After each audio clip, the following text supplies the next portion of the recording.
जब मैं ये नाम बोलता हूं तो देश के कान खड़े हो जाते हैं, क्योंकि ये इस देश के सबसे अमीर व्यक्ति का नाम है। और जाहिर सी बात है कि किसी विवाद में जब गौतम अडानी का नाम आता है तो राजनीतिक हलकों में भी सुगबुगाहट तेज हो जाती है। पर आज आरवम में हमारा दक्षिण भारतीय राज्यों पर केंद्रित ये शो, लल्लन टॉप का शो, इसमें गौतम अडानी का जिक्र क्यों? क्योंकि केरल में राजधानी से 20 किलोमीटर दूर एक गांव है जहां पर मछुआरे अडानी के द्वारा पोर्ट बनाए जाने का विरोध कर रहे हैं। क्या ये विरोध नया है? क्या इसमें सिर्फ आर्थिक हितों का एंगल है या राजनीति और धर्म भी है? क्योंकि खबर आई कि विरोध क्रिश्चियन मछुआरे कर रहे हैं और फिर खबर आई कि उसी इलाके के हिंदू इस विरोध का विरोध कर रहे हैं। खबर आई कि इसे कांग्रेस की सरकार के दौरान स्वीकृत किया गया था, ये हजारों करोड़ रुपए का प्रोजेक्ट। और फिर खबर आई कि मौजूदा लेफ्ट फ्रंट की सरकार भी अडानी के इस पोर्ट के समर्थन में बोल रही है, क्योंकि उन्हें राज्य में आने वाले बड़े इन्वेस्टर्स की, रोजगार की संभावनाओं की और अंतर्राष्ट्रीय ट्रेड में हिस्सेदारी की चिंता है। और इन सब के बीच एक खबर आती है जो सीधे नहीं जुड़ी है, पर हर बार चीजें सीधे कहां जुड़ती हैं। खबर यह कि केरल में बड़ी संख्या में ऐसे बुजुर्ग हैं जिनके परिवार में उनकी देखरेख करने वाले नहीं हैं, क्योंकि ज्यादातर युवा रोजगार के सिलसिले में बाहर चले गए हैं। इन सब खबरों के आलोक में आरवम में आज विस्तार से बात होगी इस प्रसंग पर, अडानी और पोर्ट के बारे में। पोर्ट किस गांव में है ये मैंने अभी तक आपको नहीं बताया है, क्योंकि उसके उच्चारण को लेकर हिंदी और मलयालम वालों के बीच मतभेद है। हिंदी में लिख दिया गया है Vizhinjam. How do you? Virinjam. Virinjam. Virinjam, हाँ। और ये आई थिंक पहले एपिसोड से मैं बोल रही हूँ कि जब भी ZH या ज लिखते हैं हिंदी में, हाँ। ज लिखते हैं, इंग्लिश में ZH लिखते हैं, वो र हो जाता है। Virinjam, कोरिकोड, Alappuzha, Kanimori. All right, ladies and gentlemen, that's Akshita, Nandgopal, my co-host for Aarvam.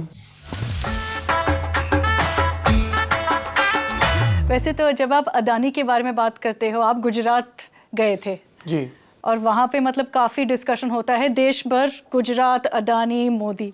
लेकिन अभी आप केरला में देखोगे कि ये लेफ्ट सरकार भी अडानी पोर्ट्स को पूरा 100% बैकिंग दे रहे हैं।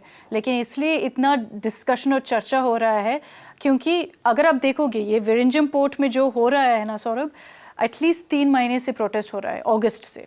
Okay. लेकिन अभी इसलिए इतना ज़्यादा हेडलाइंस हो चुका था क्योंकि एक वीकेंड में 2 दिन में काफ़ी वायलेंस भी हुआ था। थाना जला दिया। हाँ, थाना को इल्जाम है कि चर्च से प्रोटेस्ट के लिए कॉल किया गया, फिर वो हजारों की भीड़ पहुंची, स्पीकर्स पे बोल दिया कि सब आ जाओ। उसकी वजह से, क्योंकि पहले जो प्रोटेस्ट था, पहले एक आंदोलन हुआ था जहां ये लोग रोड को ब्लॉक किया था और जितने भी ट्रक्स जा रहे थे पोर्ट के लिए, कंस्ट्रक्शन के लिए, उसको पूरा स्टॉप कर लिया। तो उसके बाद पुलिस ने एक्शन ले लिया, कुछ लोगों को गिरफ्तार किया, कुछ लोगों को बुक कर दिया। और उसके ऊपर जब दूसरा आंदोलन हो रहा था उस समय ये पुलिस स्टेशन को टारगेट किया था और उस समय इतने लोग खड़े हो गए कि आज अगर आप देखोगे 3000 लोगों को बुक कर दिया इस वायलेंस के लिए। 3000 लोग में जिसमें काफ़ी लोग हैं representatives of the Latin Catholic church. Latin Catholic church, और ये लैटिन कैथोलिक चर्च वो चर्च है, वो बॉडी है जो ये पूरा इश्यू को, ये पूरा प्रोटेस्ट और आंदोलन को रेज कर रहे हैं, रिप्रेजेंट कर रहे हैं सरकार के साथ भी जब भी बात हो जाता है। तो और उनके प्रोटेस्ट की वजह क्या है? इस नेचुरल पोर्ट में अगर अडानी पोर्ट बनाएंगे तो उनको क्या प्रॉब्लम हो रही है? देखिए, काफी ज्यादातर अगर आप देखोगे यही सवाल उठता है कि ये 2015 में सैंक्शन हुआ था, अभी प्रोटेस्ट क्यों हो रहे हैं? इसमें काफी मतलब सवाल उठते हैं, काफी जवाब बोलते हैं कि पॉलिटिकली मोटिवेटेड है, कॉन्स्पिरेसी है। लेकिन if you look at the root cause of it, क्या है मतलब मोटिवेशन, या क्यों इतने फिशर फोक को क्या बोलते हैं?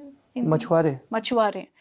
ये मतलब पहले एपिसोड में किसी ने बोल दिया मेरे को, नूपुर या सोनल, मेरे को याद नहीं। Okay. लेकिन मछुआरे जो है इसलिए प्रोटेस्ट कर रहे हैं क्योंकि वो बोल रहे हैं कि इस पोर्ट के इम्पैक्ट उनके घर पे हो रहे हैं, उनके फिशिंग, इनकी लाइवलीहुड पे हो रहे हैं।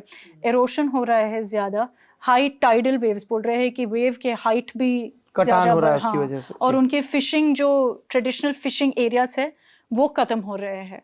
तो इसकी वजह से बोल रहे हैं। और इसके मतलब ऊपर और डिमांड्स पे बोल दिया, जैसे केरोसिन सब्सिडी।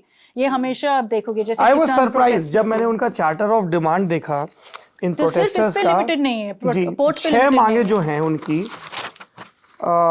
समुद्र के कटाव में घरों को खोने वाले परिवारों का पुनर्वास, तटीय कटाव को कम करने के लिए प्रभावी कदम, मौसम की चेतावनी जारी करने वाले दिनों में मछुआरों को वित्तीय सहायता, दुर्घटना में जान गंवाने वाले परिवारों को मुआवजा अगर वो मछली पकड़ने गए हैं, तिरुवनंतपुरम जिले के अचुनथेंगू में मुलत्तपोजी मछली पकड़ने के बंदरगाह को साफ करने की व्यवस्था। ये 5 हैं। 6वां, रियायती दर पर मिट्टी का तेल दिया जाए, है। केरोसिन ऑयल, केरोसिन, हाँ। इट्स कॉल्ड मिट्टी का तेल इन हिंदी। अच्छा, या हाँ, तो ऐसे मतलब डिमांड्स पूरे पुट फॉर्थ कर दिया। देखो, मैं जब ये देख रही थी कि ये डिमांड्स है, मेरे मन में क्या आया था कि ये जैसे हमने किसान आंदोलन देखा था जी। उस समय भी ये भी बोल रहे थे कि जितने भी इश्यूज है सब कुछ खड़े होकर डिमांड्स दे रहे हैं। तो इसमें भी अगर आप देखोगे ये सब इश्यूज भी लेकर आए थे। अभी प्रेशर बन गया गवर्नमेंट पे तो ये भी मांग हाँ, लो। तो ये सब मांग लेंगे। कॉम्पनसेशन था एक हिसाब, ये इकोलॉजिकल सर्वे कर लो ये एक फैक्टर था, लेकिन केरोसिन सब्सिडी भी लेकर आए थे। तो सरकार ने कई तरफ की बात की थी लेकिन कुछ नहीं हुआ, उसमें ब्रेक थ्रूज नहीं था, थोड़ा सा मूवमेंट था पिनराई विजयन गवर्नमेंट ने। और सरकार ने ये भी बोल दिया ऑन रिकॉर्ड, अगर आप चीफ मिनिस्टर के असेंबली की स्पीच देखोगे अगस्त में, बोल दिया कि ऐसे लगता है कि थोड़ा सा ये जो आंदोलन है और ये जो प्रोटेस्ट है कई जगह में ऑर्केस्ट्रेटेड लगता है, जैसे स्टेज्ड लगता है, पूर्व नियोजित। इसके पीछे कुछ लोग, हाँ sorry, I am so sorry, orchestrated, पूर्व नियोजित। हाँ, मतलब पहले से प्लान करके इसको किया गया तो है। अभी वापस some ये बोल ulterior दिया, motive is there. एग्जैक्टली, और अभी वापस ये बोल दिया कि ऐसे लगता है कि ये कुछ ऑर्केस्ट्रेटेड है, प्री प्लान्ड है, कॉन्स्पिरेसी है। 1 दिसंबर को केरल के सीएम पिनराई विजयन का स्टेटमेंट आया कि उनकी सरकार विरिंजम बंदरगाह परियोजना से पीछे नहीं हटेगी और समाज में शांति भंग करने की ये कोशिश है और जिससे हजारों करोड़ रुपए की परियोजना को चपेट लग सकती है। इस बारे में अब हमारे सामने आते हैं 2 अहम सवाल कि जमीन पर जो हो रहा है, मीडिया में जो रिपोर्ट हो रहा है, उसकी असलियत क्या है। क्या वाकई ये क्रिश्चियन वर्सेस हिंदू है, हितों की रक्षा है, यूनियन बाजी है। इस शब्द को बहुत ही नेगेटिव टोन में इस्तेमाल किया जाता है आजकल कि बड़े प्रोजेक्ट्स को रोकने की कोशिश है, रोजगार ना आ पाए, इंडस्ट्रियलाइजेशन ना हो पाए, या एक और बड़ा उद्योगपति समूह है जो किसी भी तरह अपनी मनमानी कर रहा है और पर्यावरण और स्थानीय हितों की चिंता नहीं कर रहा है। बहुत सारे लोगों के मन में सवाल होते हैं, तो हमें लगा कि हम लोकल एक्सपर्ट से बात करें। आज के आर्वम में हमारे साथ 2 एक्सपर्ट जुड़ रहे हैं। जोसेफ मैथ्यू केरला से हमारे साथ जुड़ रहे हैं और मैथ्यू साहब प्रोटेस्ट के बारे में, ग्राउंड सिचुएशन के बारे में बात करेंगे। He is a political analyst, social commentator और वीएस अच्युतानंद मिनिस्ट्री में वो आईटी एडवाइजर भी रह चुके हैं। दूसरे गेस्ट हमारे साथ हैं डॉक्टर रवि सिंह, जिन्होंने स्टैटिस्टिक्स में पीएचडी की है, हेड ऑफ रिसर्च हैं शेयर इंडिया सिक्योरिटीज लिमिटेड में, और वो ओवरऑल अडानी के पोर्टफोलियो के बारे में, उनके प्रोजेक्ट्स के बारे में और उसमें पोर्ट का कितना शेयर है उसके बारे में बात करेंगे। सबसे पहले हम चलते हैं मैथ्यू के पास। Your turn, please ask the question. Mr. Matthew, I'd like to start with one question to you, which is that there's a lot of talk that initially the church in 2015, when this project was sanctioned, the church was okay with this port, with the Vizhinjam port, and only now suddenly they've decided to rise up. What prompted these protests first in August? Do you think it was motivated? What was the source and the spark? Yes, ma'am, what you said is right. In 2015, it's not just that the church and the priest were okay with the project, they were actually arguing for the project. They were on the streets demanding. They were arguing for the project in 2015 when Oman Chandy was the chief minister. Wow. Yeah, they were actually on the streets demanding that the project should not be delayed, and those who are arguing against it are delaying the development of the state. So they were arguing for the project.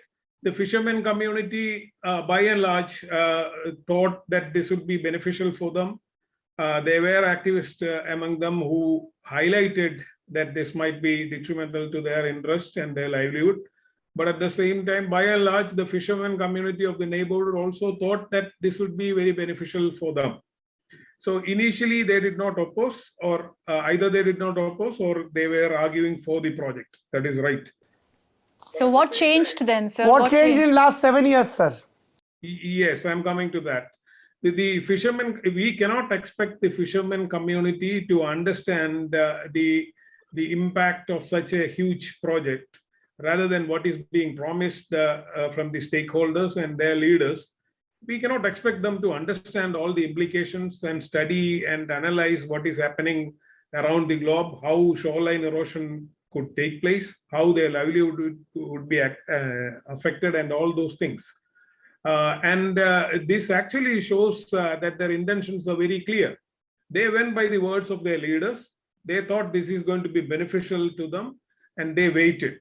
They waited till it reached a situation where they cannot proceed one bit. It is actually affecting their livelihood, daily livelihood, not something which will happen in the near future. What is happening there in the recent past, that is their experience. So at that point, they have come to a situation where they have understood and realized they don't need any scientific analysis right now. They have realized that the shore from where they go out for fishing is no longer there. It's getting eroded. So if you look at Kerala, you look at the small fishermen folks who depend on small boats to go out and fishing. We have around 30,000 such boats in the state. More than 11,000 comes from Trivandrum and the Vizhinjam area. So even in the state, the small fishermen community who depends on small yachts and boats, those are the people who live there and who go out and do the fishing. We have a fishing harbor nearby the proposed port. So what has happened is the breakwater construction itself has made fishing almost impossible for them. There has been almost 5 deaths there, which they have never experienced earlier. So if we look at the project, it was told that Vizhinjam is a natural project, a natural harbor. So this itself is a lie. Why do we say Vizhinjam is a natural harbor? Because the sea is deep there. Why is the sea deep? Because of the tranquility of the sea. And in order to reduce that and allow the ships to come and park there, we are constructing a breakwater 3 kilometers into the sea and wide enough. So we are trying to break the tranquility of the sea and make it calm. So what will happen? It will get diverted. It is getting diverted. And we have learned about shoreline erosions happening as a part of port construction elsewhere in the country and elsewhere in the globe. Like we know how Marina Beach was formed earlier. Similarly, the existing beaches are getting displaced. I'm not saying it's entirely lost. Somewhere else it is being formed. So what is happening is their way of life, their livelihood, the places from where they were getting catches, all those is being disrupted. And the authorities know this well in advance. They have been paying this fishermen community a lump sum amount, taking an affidavit from them that they have given up fishing. And in return, they are giving them a lump sum amount. Lump sum in the sense, big for them, maybe for the immediate thing, but not to something which can take care of their future. So the authorities know that this will affect the livelihood of the fishermen folk. They have been just hiding it from these people. Now it has come to a situation where this has really affected their lives.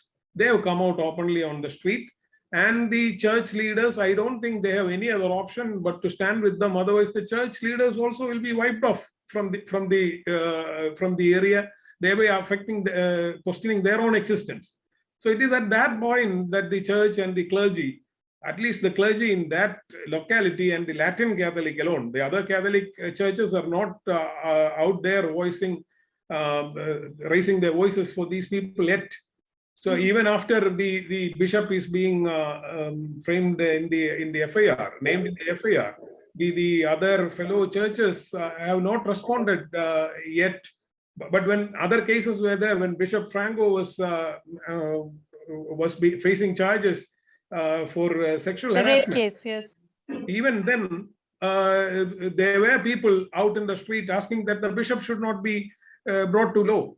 But here, when a group of clergy are voicing the concerns of the fishermen folk, I don't see the fellow churches, the other churches, raising their voice as they have been doing earlier in cases where they should have been silent or they should have left things to the law. So here there is a class difference which we can see on the street. And to answer your question straight, it is their livelihood issue, the compulsions, which is forcing them out there on the street. And I don't think they have any option. Even if they call off their strike now, and another 1 year, they'll have to come out to the streets again, because this is a question of life and death. Mr. Joseph, I have two specific queries. One, how unprecedented it is that a clergy, a priest leading a civilian movement, which has turned violent now. Second, I want to know what will be the political repercussions and how Pinarayi Vijayan government is dealing with it. The clergy, even earlier, there were instances where they have come out and voice the concerns of the people, especially the fishermen folk. Here, one area is mainly they go to Latin Catholic churches. But this strike, being branded as a communal one, which is just by the Latin Catholic Church, is just for maligning the struggle that is going on here.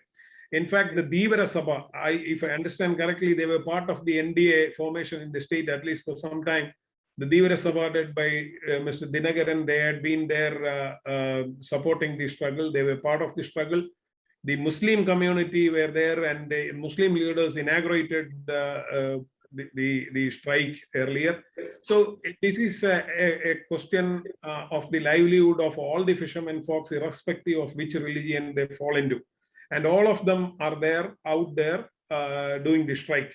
But it is true that the leadership was taken by the Latin Catholic Church. And when we look at the leaders, most of them are in their clergy robes, and that is what we see out there.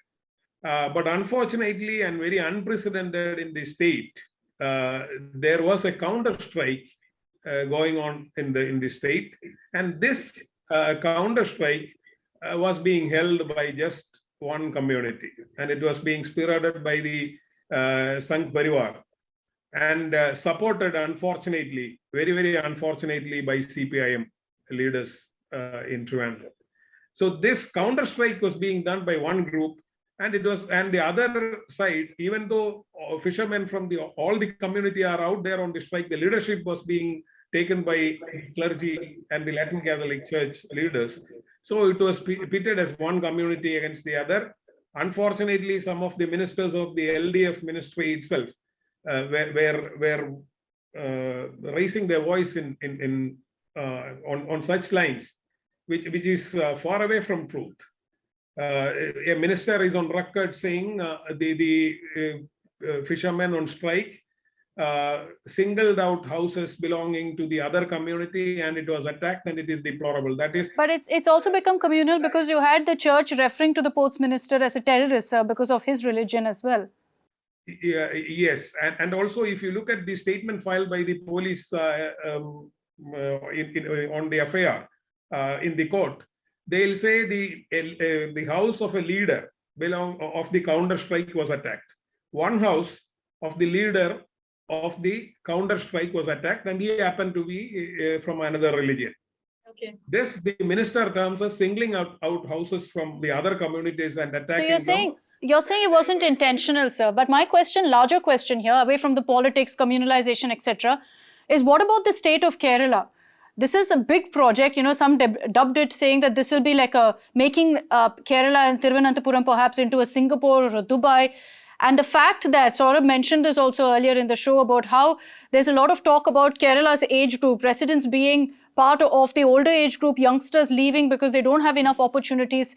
When development takes a backseat, does it mean trouble for the state? Yes, a question we have to answer. This project is a big project. This project is actually too big for Kerala. In fact, when we look at Kerala, we should look at the density of population also. I think to ask you a larger question about development, you look at Kerala, you see Kuttanad, which is 3 meters below the sea level.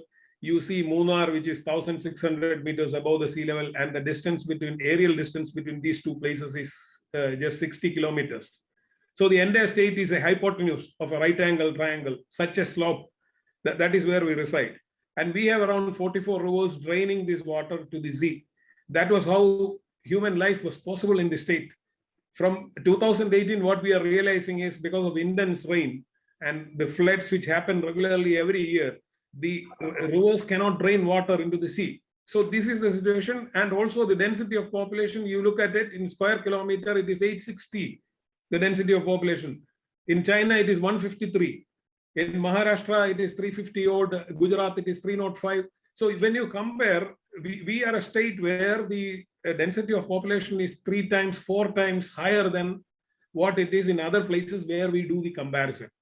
So in such a thickly populated state, where even the coastal belt, it is even more, the density is even more, we are coming up with 2 huge projects which we cannot afford, which close the draining capacity of the rivers, like the Kerala Silver Line project that we were talking about, and the Vizhinjam project. How many ports can we afford?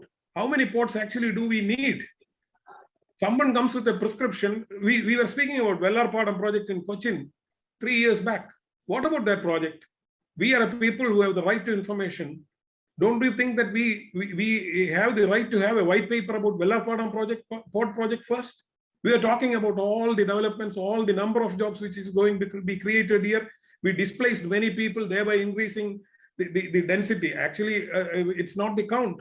There are spaces to live, there are spaces to dwell, everything is being reduced.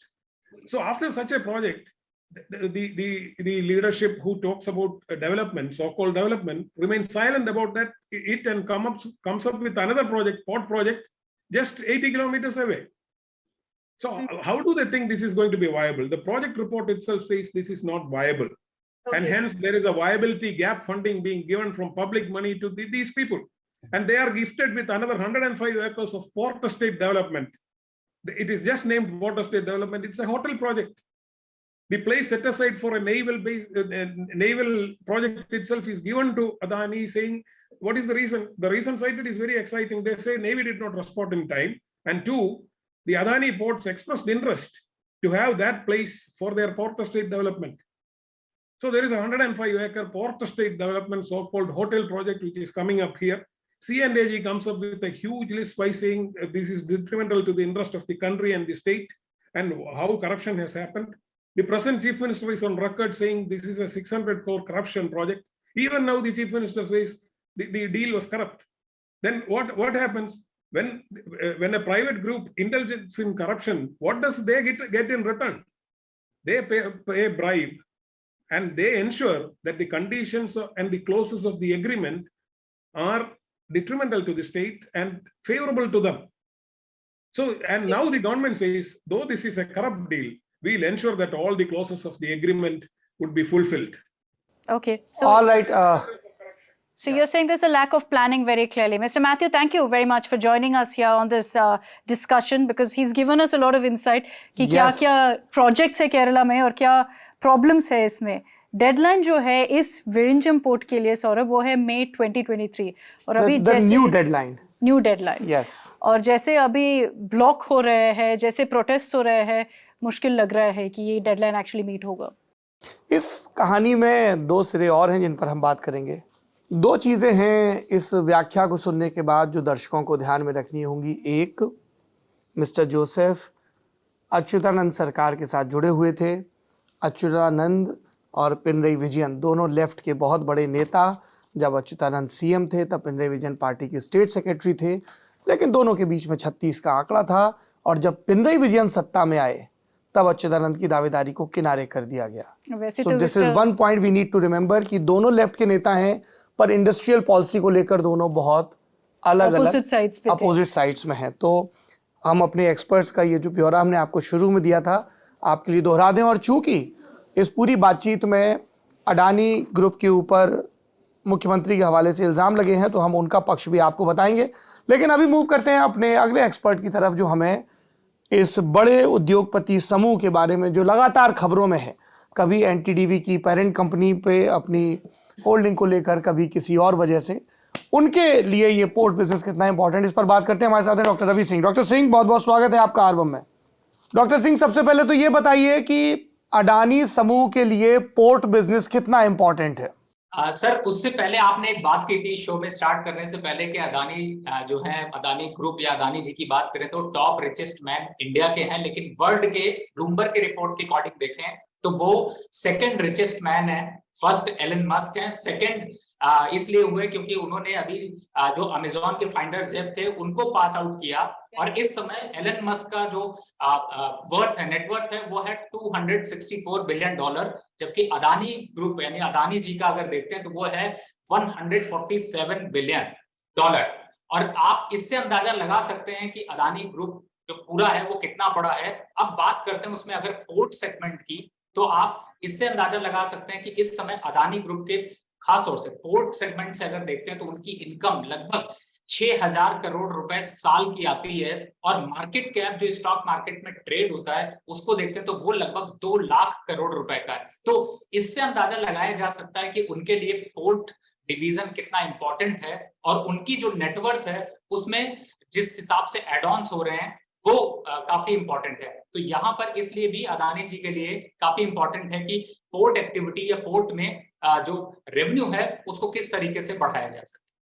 क्या अभी तक कुछ communication या कुछ information है कि इस विंझम port में जितने भी डिलेस हुए हैं इसकी वजह से कितना लॉस हुआ है अदानी को? देखिए, जब सबसे बड़ी बात है स्टार्टिंग इससे करते हैं कि लगभग 4,006 करोड़ रुपए जो है वो इस प्रोजेक्ट में स्टार्टिंग में लगाए गए, और जिसमें से स्टेट गवर्नमेंट ने 1,553 करोड़ रुपए इन्वेस्टमेंट किए थे, और अदानी ग्रुप ने उसमें 2,453 यानी 2,453 करोड़ रुपए इन्वेस्टमेंट कर दिया है। अब रेवेन्यू की बात करें तो वो जो आगे रेवेन्यू 40 साल बाद जो रेवेन्यू इनका जनरेट होगा वो होगा 30,000 करोड़ पर ईयर। और आप इस इंटरेस्ट को अगर आप सिर्फ अंदाजा लगाएंगी तो आपको ये अंदाजा होगा कि अगर प्रोजेक्ट 1 साल 6 महीने 8 महीने डिले होता है तो उससे यहाँ पर कॉस्ट ज्यादा बढ़ जाएगी और इंटरेस्ट का भी नुकसान होगा, प्लस रेवेन्यू में भी वो डेट देखने को मिलेगा।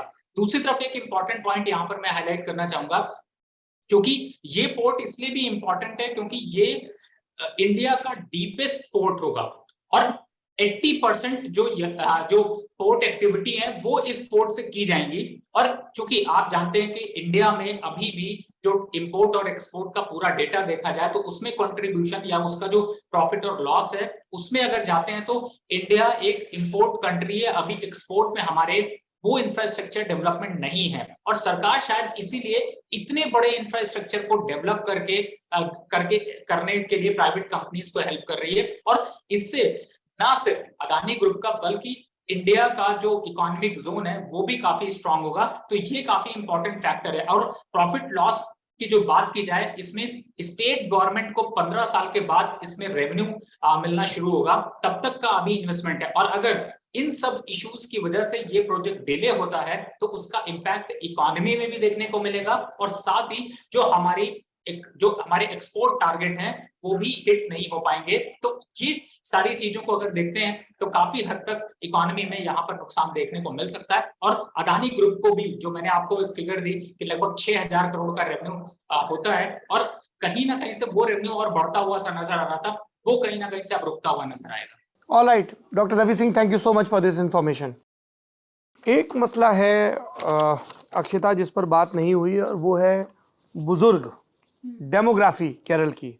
क्या है आपके तजुर्बे और क्या पढ़ा आप? तो मैं अभी ज़्यादातर आर्टिकल्स है कि केरला एक ओल्ड एज होम जैसे बना गया है, क्योंकि अगर आप केरला कभी गए हो तो आप देखोगे कि ज़्यादातर it's a very not a young city. वो यंग सिटी वाइब्स जो मिलता है मेट्रो सिटीज़ में, जैसे बेंगलुरु में मिलता है, वो कभी आपको केरला में नहीं मिलेगा, क्योंकि ज़्यादातर जो पॉपुलेशन है वो वहाँ पे सेटल्ड, रिटायर्ड या मतलब वैसे है, रूरल में भी अर्बन पॉकेट्स में भी। क्योंकि जितने भी यूथ है, और आप सब बोलते हैं कि गल्फ जाते हैं, ये प्रॉब्लम जो है एक्चुअली माइग्रेशन जैसा है। यंगस्टर्स वहाँ पे जाते हैं और फिर पैसा भेजते हैं घर। तो ये केरला जो है वो एक टेम्परेरी स्टेशन जैसे बन चुका है यंगस्टर्स के लिए, कि उनके घर है वहाँ पे, लेकिन सब वहाँ गल्फ में और मिडिल ईस्ट में सेटल हो जाता है। तो इस पे ज़्यादा डिबेट हुआ है कि क्या केरला में कुछ अभी करना पड़ेगा ये माइग्रेशन स्टॉप करने के लिए। इंडस्ट्रियलाइजेशन, वो तो मतलब वो बोल सकते हो कि जोसेफ ने टोपोग्राफी बताई कि किस तरीके के देखो ये तो हमेशा एक डिबेट हो जाता है कि डेवलपमेंट वर्सेस एनवायरनमेंट, क्या इकोलॉजिकली सेफ डेवलपमेंट कैसे हो सकता है वगैरह। लेकिन अगर अभी के अभी कुछ नहीं करते हैं केरला में कि ये चेंज हो जाता है। बहुत फ्रंटियर्स में अगर लिटरेसी रेट देखते हो, बेसिक प्रोविजंस देखते हो, केरला बहुत एडवांस्ड है बोलते हैं। केरला मॉडल जो है गुजरात मॉडल जैसे बोलते हैं कि बहुत फेमस है। लेकिन इस हिसाब में अगर आप पॉपुलेशन को देखते हो, ये बहुत बड़ा प्रॉब्लम है कि जितने भी यंगस्टर्स है सब चले जा रहे हैं, क्योंकि इतना अपॉर्चुनिटीज है गल्फ में, मिडल ईस्ट में। प्रीवियस जनरेशन वहाँ पे जा रहा था, करंट जनरेशन जा रहा है, नेक्स्ट जनरेशन भी जाएगा, क्योंकि फैमिलीज भी अभी पूरा शिफ्ट हो रहा है ना वहाँ पे, क्योंकि इतने जनरेशन अभी वहाँ पे सेटल हो रहा है। ऑलराइट, आज के आर्वम में इतना ही, पर जाने से पहले weekend recommendations. Weekend recommendations? Yes, what are you watching, what are you reading? मैं बहुत एक्चुअली देख रही हूँ, लेकिन एक भी याद नहीं आ रहा है, क्योंकि हर वीकेंड में कुछ ना कुछ मलयालम मूवी देखती हूँ। मैंने देखी दृश्यम 2, मोहनलाल ने बहुत कमाल की एक्टिंग की। अच्छा, अभी देखे आपने? अभी जब मैंने सुना कि में था तब हाँ, मैंने सुना कि हिंदी वर्जन थोड़ा डिफरेंट है मलयालम वर्जन से। पता नहीं, जब मेरे पास ओरिजिनल वर्जन है और मोहनलाल जैसा कमाल का एक्टर है, then why will I go for the first copy? मैंने भी हिंदी वर्जन नहीं देखी है, लेकिन बोलते हैं कि तबू बहुत अच्छी है। She is wonderful actress. लेकिन मैं एक्चुअली एक हिंदी फिल्म रिकमेंडेशन दूं? Okay, go ahead if you really feel क्योंकि मैं आर्वम अभी करती हूँ, लल्लन टॉप पे हूँ, तो मैं कला देख रही थी और बहुत अच्छा लगा। अन्विता दत्ता की बनाई हुई फिल्म, कमाल की फिल्म, बहुत अच्छा था। तो वो एक्चुअली मेरे को लग रहा है कि हिंदी सिनेमा को जितने भी क्रिटिसाइज करते हैं सब ने, मेरे को लगता था कि ये थोड़ा सा बहुत डिफरेंट था। कला, हाँ, मलयालम फिल्म्स जैसा। मलयालम फिल्म जैसा अभी बेंचमार्क है, अच्छी फिल्म है तो मलयालम फिल्म 100% हमेशा था। Wow. On that note Arvam यहाँ पे समाप्त करते हैं। ये एपिसोड आपको कैसा लगा कमेंट बॉक्स में जरूर बताइए, और प्रार्थना करिए कि अक्षिता जी अगले हफ्ते खूब सारी रिकमेंडेशंस लेकर आएं। बिल्कुल। और कब तक स्टूडियो में बैठकर शूट करते रहेंगे? कहीं बाहर जाएं, कुछ दिलचस्प खाएं और फिर बातचीत करें। बस खाना। बस खाना। I live for that. Thank you so much.